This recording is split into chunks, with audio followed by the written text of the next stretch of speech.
Pernahkah kamu merasa terjebak dalam masalah yang tak kunjung usai? Hidup terasa hampa, penuh tekanan, dan kamu mulai bertanya-tanya, apa sebenarnya tujuan semua ini? Jika iya, mungkin ada sesuatu yang belum kamu sadari, sebuah cara pandang yang bisa mengubah segalanya. Mengaji Hening bersama Dr. Fahrudin Faiz. Mari kita simak. Hidup ini rasanya berat atau ringan, menyenangkan atau menyedihkan. Hidup ini rasanya menggembirakan atau membuat kita galau, putus asa. Itu sebenarnya tergantung makna yang kita tempelkan pada hidup ini. Kita itu kan sering merasa hampa, rasanya hidup ini tidak punya makna. Terus kita berusaha mencari-cari makna. Benarnya makna itu ya jangan hanya dicari, tapi diberi. Ini kalau biasanya quotes-quotes, kutipan-kutipan pendek yang bermakna dari tokoh-tokoh saya taruh di belakang. Malam hari ini kita balik ya. Saya ingin mengangkat beberapa quotes dari Viktor Frankl ini yang menurut saya mewakili nanti seluruh gagasannya secara umum. Jadi kita tegaskan dulu beberapa hal sebelum nanti kita masuk membahas tentang dimensi eksistensial manusia. Baik, yang pertama begini, ada satu quote yang ini nanti mendasari seluruh pemikirannya Viktor Frankl, yang bunyinya seperti ini. The meaning of life is to give life meaning.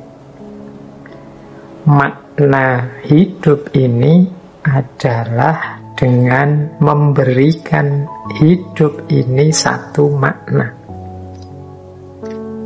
Ini kalimatnya rasanya kayak bulat, tapi sebenarnya yang maksudnya Viktor Frankl ini, kita itu kan sering merasa hampa, rasanya hidup ini tidak punya makna. Terus kita berusaha mencari-cari makna. Kalau mengikuti quotes dari Viktor Frankl ini, sebenarnya makna itu ya jangan hanya dicari, tapi diberi. Mari kita beri makna pada hidup kita ini. Karena nanti menurut Viktor Frankl ya kunci diri kita, kunci eksistensi kita itu terletak pada makna yang kita berikan pada hidup ini. Hidup ini rasanya berat atau ringan, menyenangkan atau menyedihkan. Hidup ini rasanya menggembirakan atau membuat kita galau, putus asa. Itu sebenarnya tergantung makna yang kita tempelkan pada hidup ini. Jadi maka the meaning of life is to give life meaning. Makna hidup ini ya tergantung apa yang kita berikan, tergantung makna apa yang kita tempelkan pada hidup ini. Nah, selanjutnya ada yang kedua. Life is never made unbearable by circumstances, but only by lack of meaning and purpose. Hidup ini tidak pernah terasa berat, tidak tertanggungkan oleh berbagai situasi, kecuali kita yang kurang mampu memberi makna dan tujuan terhadap hidup ini. Jadi ini lanjutannya tadi, berarti kita kan sering merasa hidup ini berat. Apa artinya hidup ini? Apa makna hidup ini? Kenapa hidup ini rasanya berat sekali?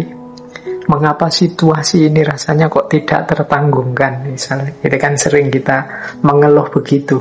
Kok yang saya inginkan tidak terjadi dan lain sebagainya. Kata Viktor Frankl, kuncinya justru bukan pada situasi di sekeliling kita, tapi pada kita sendiri. Bagaimana kita memaknai hidup ini? Dulu waktu kita belajar stoikisme misalnya kan kita dinasehati untuk senantiasa berpikir positif. Karena disitulah rahasia kebahagiaan, kegembiraan kita. Itu kan berarti kuncinya ada pada orangnya, bukan pada situasinya. Situasinya kita gagal, tapi ada orang yang memaknai kegagalan itu sebagai tantangan untuk ditaklukkan lebih jauh. Ada yang memaknai kegagalan itu sebagai kehancuran dan keputusasaan. Loh, kuncinya kan bukan pada kegagalannya, tapi pada manusianya saat dia menyikapi kegagalan itu. Faktanya atau kondisinya, misalnya jagomu kalah.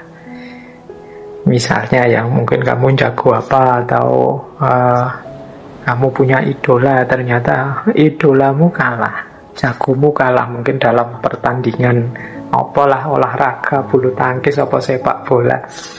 Nah, ya memang faktanya begitu. Tapi kekalahan itu adalah sumber semangat bagi kita atau sumber kesedihan dan keputusasaan. Itu kuncinya ada pada kita.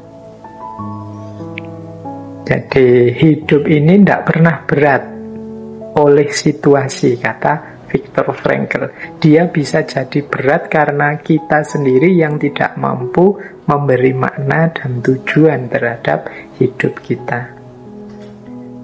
Mungkin teman-teman sering ya dalam hidup ini menghadapi fakta-fakta pahit, kenyataan-kenyataan tidak menyenangkan.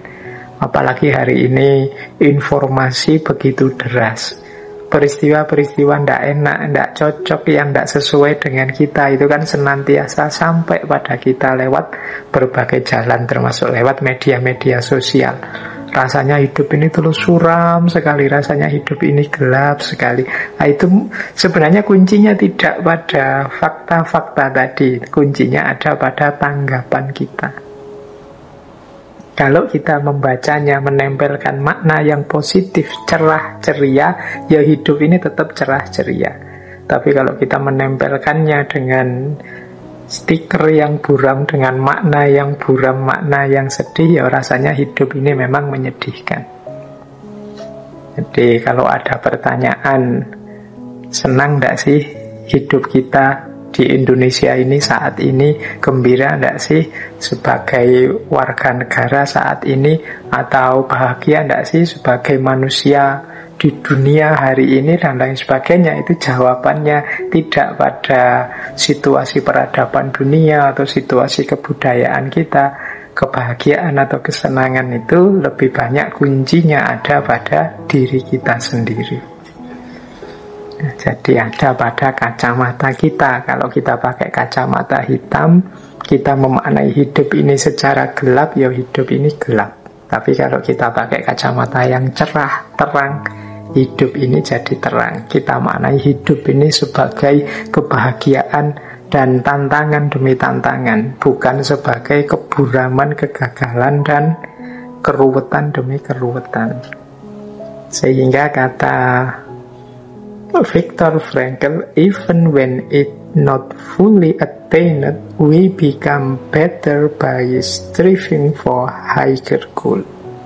Bahkan meskipun tujuan kita, makna yang kita tempelkan tadi tidak sepenuhnya tercapai, tapi hidup kita lebih baik dengan perjuangan kita untuk mencapai sesuatu yang lebih tinggi.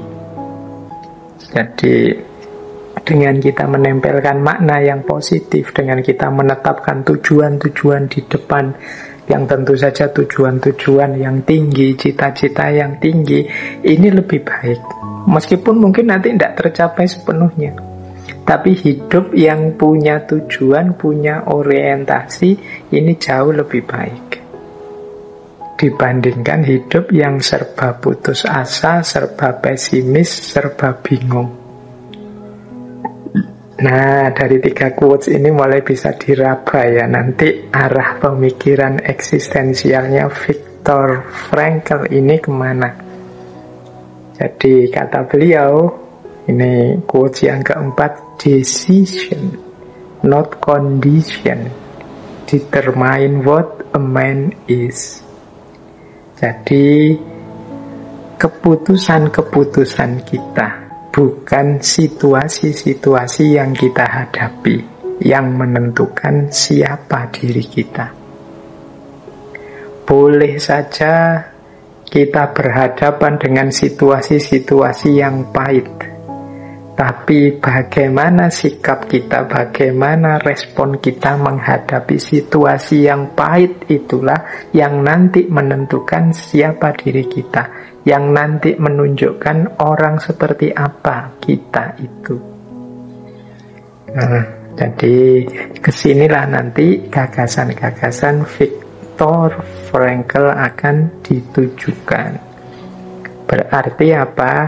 Kuncinya tetap ada pada manusianya. Kalau kita ingin jadi manusia yang otentik, manusia yang punya kontribusi, manusia yang sesuatu dalam hidup ini, kuncinya ada pada diri kita sendiri, bukan pada kondisi dan situasi di sekeliling kita.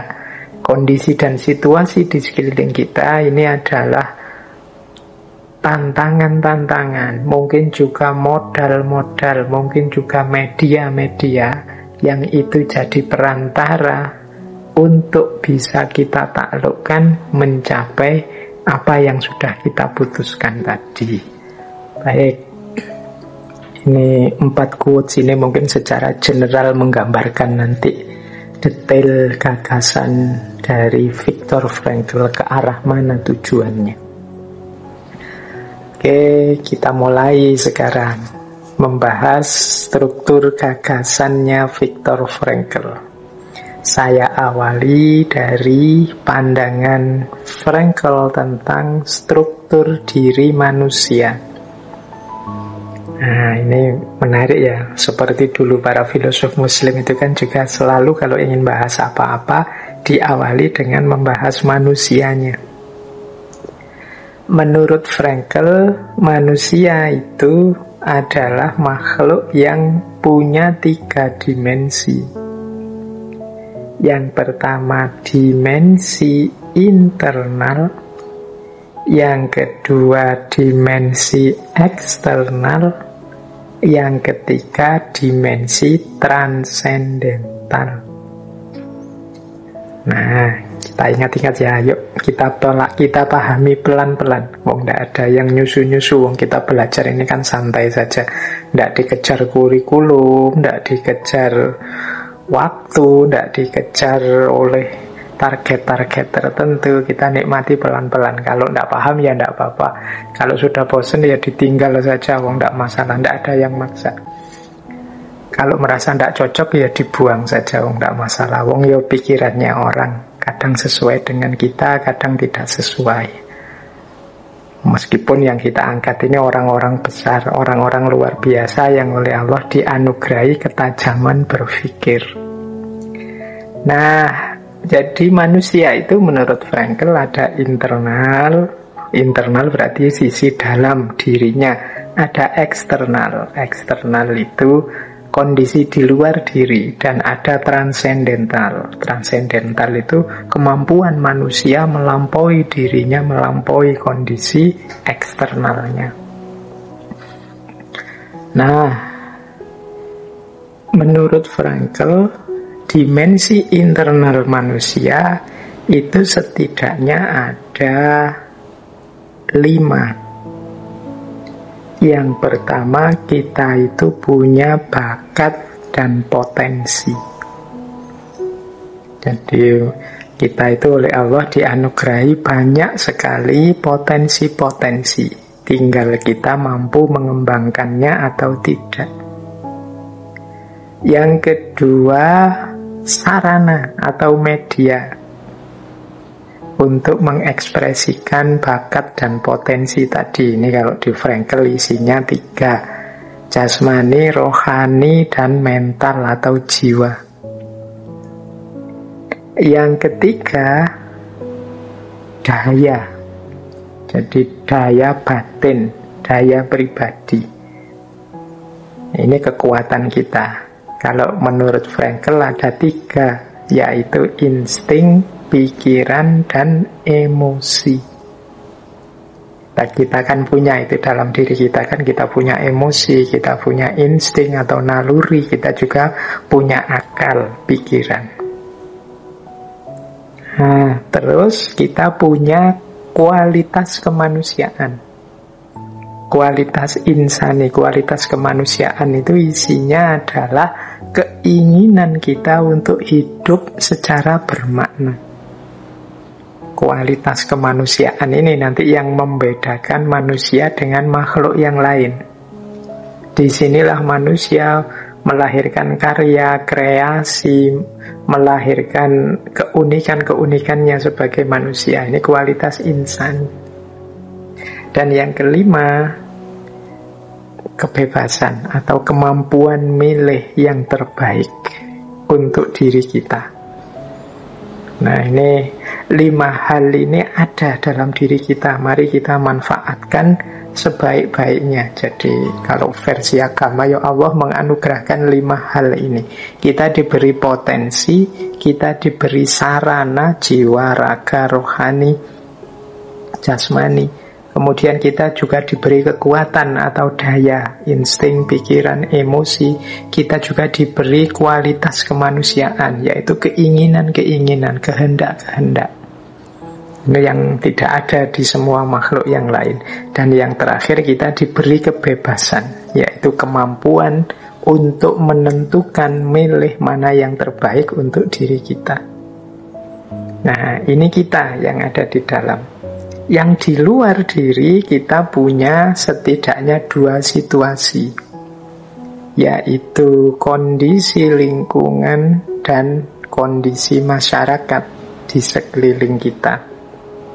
Yang pertama. Yang kedua, norma-norma dan nilai-nilai sosial budaya yang berlaku di sekeliling kita. Jadi kalau dalam diri kita ada 5 aspek tadi, terus berhadapan dengan dunia luar, dunia masyarakat, dunia lingkungan dengan nilai dan norma-normanya.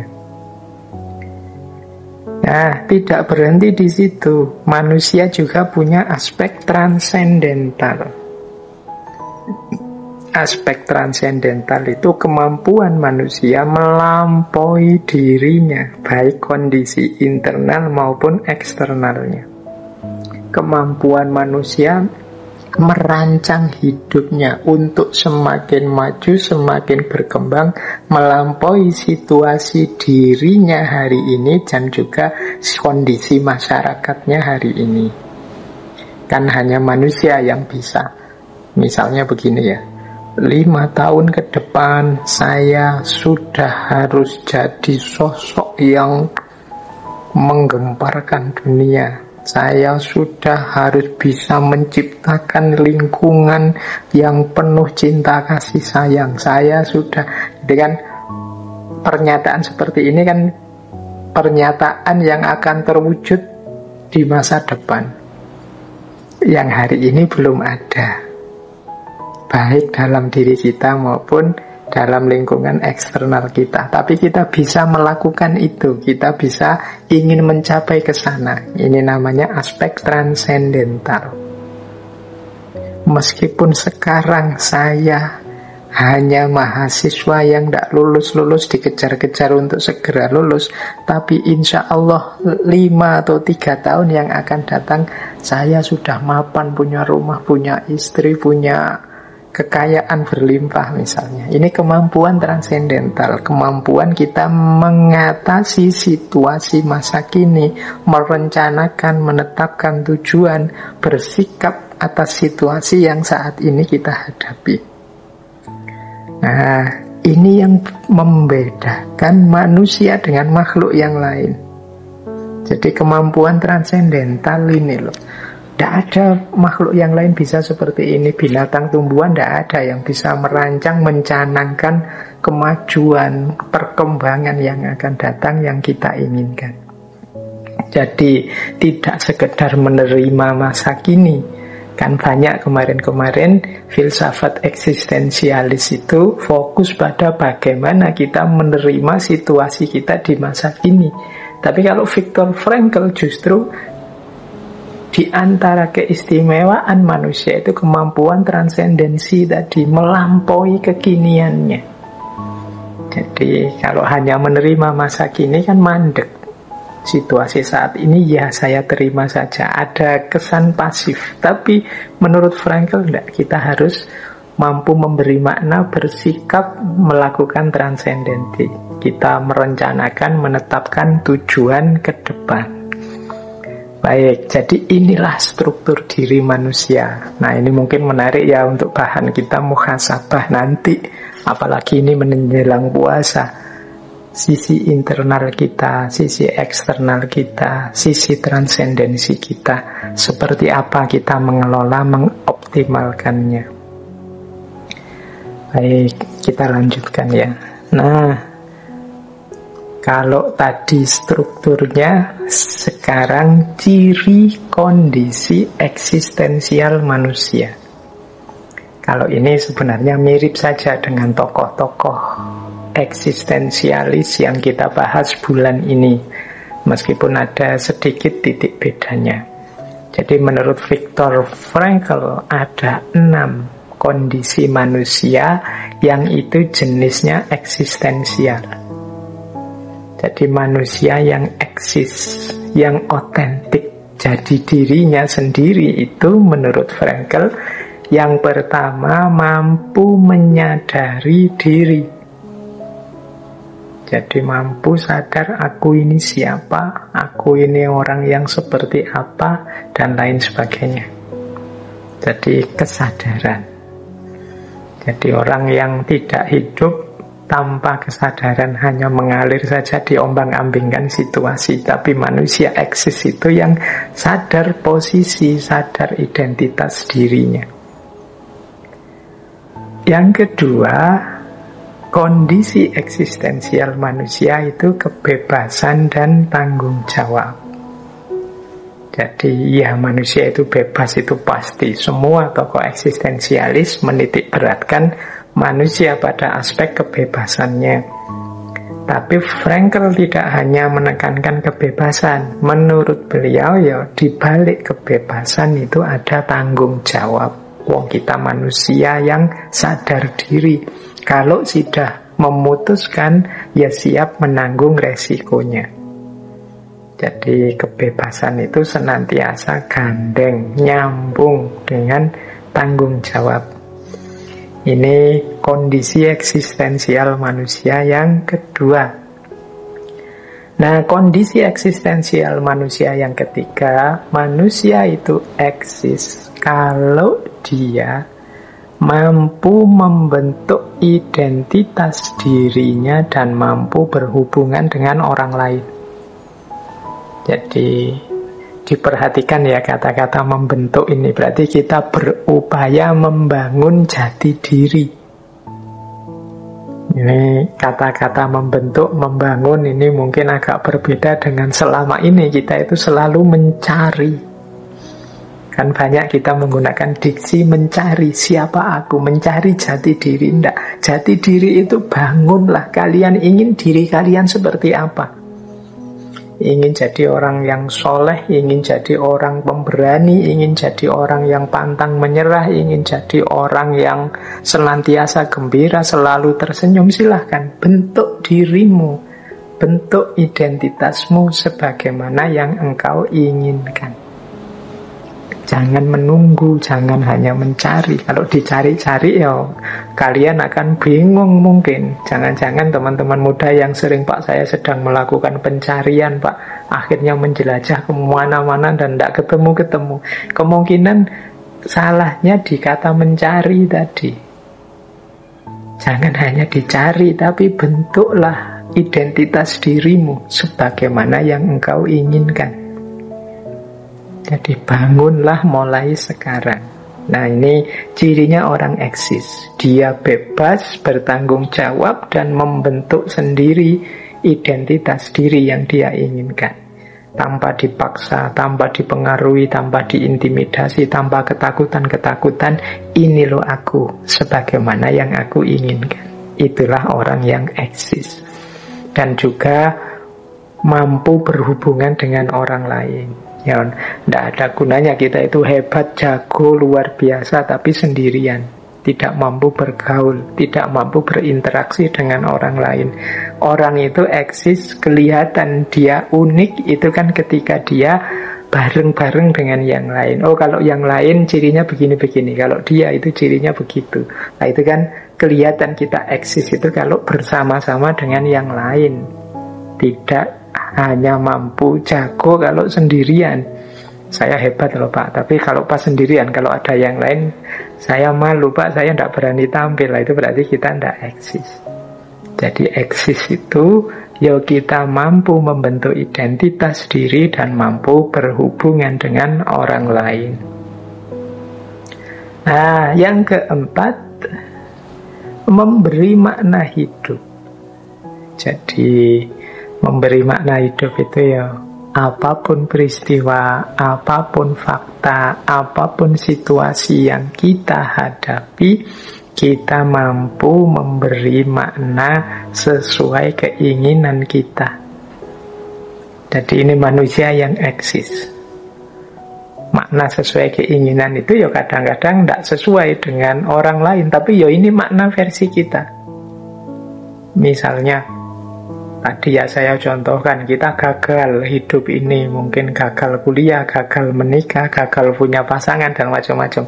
Itu terus orang melihat kita, wah kamu kasihan sekali ya gagal. Orang mungkin menganggap makna dari kegagalan itu adalah satu tragedi, satu musibah. Tapi mungkin kita ingin memberi makna sendiri, versi kita. Sehingga kita, saya tidak terlalu sedih kok gagal ini. Karena kegagalan ini menurut saya adalah pelajaran berharga yang membuatku sekarang sadar dan jauh lebih kuat. Besok aku tidak akan tergoda lagi, terdistraksi lagi, gagal lagi dalam hal seperti ini. Sekarang aku tahu rahasianya. Nah, ini berarti makna dari kita. Orang lain membacanya, kita itu kasihan, mengalami kegagalan. Kegagalan berarti musibah. Tapi kita tidak. Kita menganggap kegagalan itu berarti pelajaran. Jadi berarti aku sekarang dapat pelajaran baru. Hidupku akan jauh lebih tangguh, lebih kuat setelah ini. Ini namanya memberi makna hidup. Peristiwanya sama, kegagalan, tapi kita mampu menempelkan makna sesuai keinginan kita. Nah, ini namanya orang eksis. Kata Frankl yang kelima, orang eksis itu orang yang punya curiosity, punya rasa ingin tahu. Orang yang punya rasa ingin tahu berarti dia akan terus belajar. Jadi terus nambah wawasan. Jadi kita setiap malam Kamis ini ngaji, semoga bagian dari perwujudan kita ingin eksis sebagai manusia, bahwa kita juga ingin otentik, ingin hidup kita punya arti, punya makna. Sebagaimana kata Frankl kan, salah satu syaratnya orang bisa eksis itu ya dia punya rasa ingin tahu. Semoga ngaji filsafat ini bisa mengatasi atau menjadi jalan untuk melampiaskan keinginan tahu kita untuk tentang banyak hal. Nah, kemudian yang terakhir, orang eksis itu orang yang sadar bahwa akhir hidupnya adalah nanti kematian. Dia sekarang ada, nanti tidak ada. Nah, semangat kesadaran bahwa pada akhirnya aku akan tidak ada, ini kan di banyak filosof eksistensialis ini sering dijadikan pendorong untuk kita semakin bersemangat hidup dan semakin gembira serta menikmati situasi hidup kita apapun itu. Karena apa? Ya karena ini tidak selamanya begini. Masa hidup sekali saja kok nangis terus misalnya. Masa hidup sekali saja kok murung terus. Masa hidup sekali saja kok kita galau terus. Wong yo nanti semua orang pasti mati. Yuk kesempatan ini kita pakai untuk gembira, untuk menikmati, untuk mengekspresikan diri sesuai yang kita inginkan. Masa hidup sekali saja, keinginan kita gadaikan pada orang lain. Kita hidup tanpa mengekspresikan apa yang ingin kita wujudkan, eman-eman. Nah, jadi inilah 6 kondisi eksistensial manusia menurut Viktor Frankl.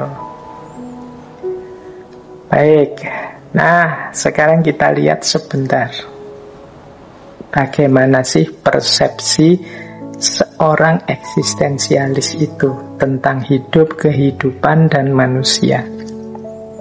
Menurut Frankl, bagi seorang eksistensialis, dunia ini adalah sesuatu yang penuh potensi makna untuk diaktualkan. Jadi dunia ini isinya adalah potensi-potensi makna. Ya, segala macam peristiwa, segala macam kejadian kita dalam hidup ini kan sebenarnya ladang bagi pemaknaan. Kita manusia itu makhluk yang senantiasa memaknai. Peristiwa apapun kan kita maknai. Peristiwa kecelakaan, oh itu musibah. Tapi bagi yang lain, oh itu ujian itu. Oh itu peringatan kita selama ini terlalu sembrono. Nah ini dunia. Jadi memang peristiwa-peristiwa isinya dunia itu potensi-potensi makna. Jadi kenapa disebut potensi? Potensi itu kan berarti masih kemungkinan, masih mengandung, belum lahir maknanya. Nanti yang melahirkan siapa? Manusia. Jadi posisinya manusia di hadapan dunia, manusia adalah makhluk yang menciptakan dan menemukan makna. Dialah yang melahirkan makna sesuai kebebasan dia. Kalau tadi kan masih potensi, belum aktual, yang mengaktualkan makna itu manusia. Jadi makna itu dari kita, dari manusia. Nah, tapi ternyata hidup ini, dunia ini ya tidak selalu menyenangkan. Banyak hal-hal menyedihkan, banyak penderitaan, banyak musibah, banyak kecelakaan. Tidak masalah. Kata Frankl, bagi seorang eksistensialis, semua itu ya memang peristiwa-peristiwa yang lazim dalam hidup ini, atau kalau bahasa kita selama ini sunnatullah. Jalan keluarnya apa? Jalan keluarnya makna tadi loh. Jadi tidak usah khawatir dengan segala kerumitan hidup ini. Hidup ini rumit atau tidak, hidup ini suram atau tidak, hidup ini menyedihkan atau tidak, kuncinya di manusianya yang memberi makna. Jadi jalan keluarnya apa? Makna. Mari kita beri makna hidup ini secara eksistensial, sesuai yang kita inginkan, termasuk terhadap kesulitan, terhadap penderitaan, terhadap bahkan kematian. Dan itulah istimewanya manusia. Jadi makhluk yang berenang dalam lautan makna.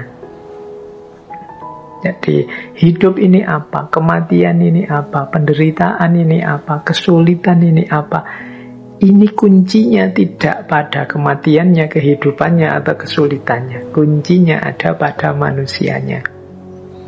Nah ini mungkin menarik ya kalau kita sambungkan dengan pengalaman mungkin traumatiknya Viktor Frankl. Beliau menyaksikan langsung betapa pahitnya kehidupan dalam kamp konsentrasi.